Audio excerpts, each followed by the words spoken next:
Vamos a explicar el procedimiento de regresión lineal simple con Stata. Para eso nos inspiramos en este artículo donde unos epidemiólogos han relacionado el uso de cannabis a lo largo de la vida, desde la adolescencia hasta los 38 años, con medidas repetidas de test de inteligencia. Nosotros vamos a presentar unos datos muy sencillos, nada más que inspirados en ese artículo, donde introducimos estos datos en Stata. La primera columna, que se llama cannabis, es una medida de la exposición a esta droga desde 0, que sería nunca expuesto, a 3, que sería la máxima exposición. Se admite que es una variable cuantitativa continua, y la segunda es el coeficiente intelectual medido a los 38 años.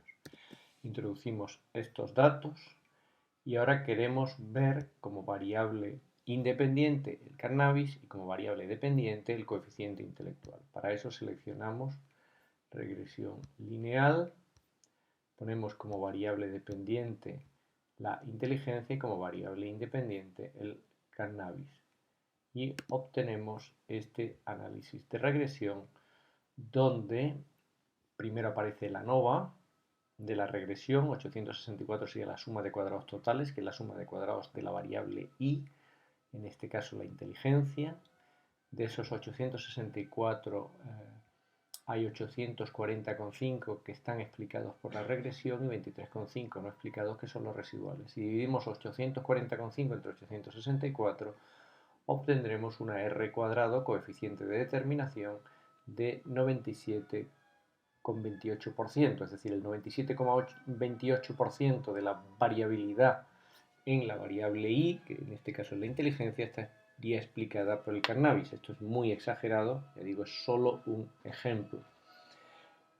La varianza residual es 3,917 y la varianza explicada por el modelo es 840,5. Dividiendo una entre otra obtenemos una F de 214,6. Esta F es estadísticamente significativa con 1 y 6 grados de libertad. Luego vienen los coeficientes de regresión, la pendiente y la ordenada en el origen. La pendiente es que por cada unidad más de exposición a cannabis se reduce el coeficiente intelectual en 10,25 puntos. Se reduce porque el signo es negativo. Y la ordenada en el origen es 110,25, que es el valor de inteligencia que tendría a los 38 años una persona que nunca hubiese consumido cannabis, es decir, que tuviese 0 en la variable independiente. Dividiendo estos coeficientes por sus respectivos errores estándar se obtienen los cocientes t. El que nos interesa es el primero, 1465, que es exactamente la raíz cuadrada de la f que habíamos hallado antes y que por tanto tiene la misma significación estadística. Si sumamos y restamos aproximadamente 2 veces el error estándar al coeficiente, obtendremos el intervalo de confianza. Digo aproximadamente 2 veces porque hay que buscar la t de Student correspondiente a 6 grados de libertad, que son los residuales. Esa se busca en las tablas, no confundir con esta. Esta es mucho mayor, la otra sería en torno a 2 y pico. Y sumado y restado 10,25 nos daría, sumado y restado este error estándar multiplicado por la t de las tablas, nos daría el intervalo de confianza. Podemos ver gráficamente este procedimiento si a base de crear unos gráficos. Aquí tenemos el primer gráfico, un gráfico básico de un diagrama de puntos, un gráfico de dispersión donde ponemos la variable y la variable x, y el segundo gráfico que sobreimpresionamos encima es una predicción lineal de la variable y, ya lo predicho por la recta de regresión, sobre la variable x. Nos daría estos puntos y esta línea, que es la línea recta cuya ecuación sería la ordenada en el origen, que en nuestro caso hemos visto que era 110,25,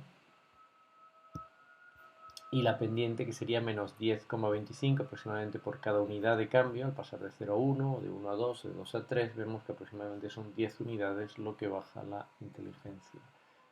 La distancia entre la recta y cada valor se le llama residual. Podemos pedirle a Stata que nos dé los residuales escribiendo la orden predict seguida del nombre que quisiéramos ponerle a la variable residual. Nosotros le vamos a poner R y luego se escribe resid.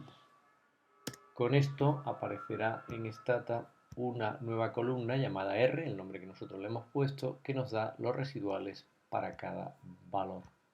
Con esos residuales debemos comprobar si siguen una distribución normal. Esto se puede hacer con un test de normalidad, como el test de Skewness-Kurtosis, SK-test, que no nos da argumentos para rechazar la hipótesis de normalidad, aunque se debe reconocer que con tan poco tamaño de muestra este test tiene muy poca potencia estadística. Otra posibilidad es pedir un gráfico de normalidad de la variable residuales que acabamos de crear. Ya sabemos que cuanto más se peguen los puntos a la diagonal, más próximo estará la distribución de esta variable, en este caso los residuales, a la distribución normal. Aquí hay pequeñas desviaciones de la normalidad.